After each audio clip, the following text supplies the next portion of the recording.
কুমারিকা miss natural 2017-এর জাজ হয়ে আমার মনে হচ্ছে যে আজকে এখানে আমরা যেই প্ল্যাটফর্মটা তৈরি করতে চেয়েছি এবং সেখানে যারা এসেছে সকলেই অনেক মিষ্টি এবং সুন্দর।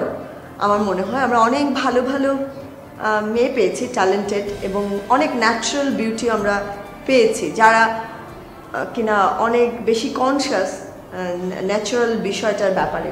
কুমারিকা একটি খুবই ভালো প্ল্যাটফর্ম হবে বলে মনে করি এবং এখান থেকে যারা যাবে এবং বেশ আমার মনে হয় বেশ কড়াকড়িভাবেই মানে একদম নানা ধরনের প্রশ্ন মানে বিদ্ধ হয়ে তাদেরকে আসলে এগোতে হচ্ছে। তো প্রথম দিনই তাদের একটা এক্সপিরিয়েন্স হয়ে যাবে ভালো, তারপরে তারা গ্রুমিং সেশনে গিয়ে আমি আশা করছি এরপর আরও ভালো করবে তারা, এবং এই প্ল্যাটফর্মটা তাদের জন্য খুবই কাজের হবে বলে আমার মনে হয়।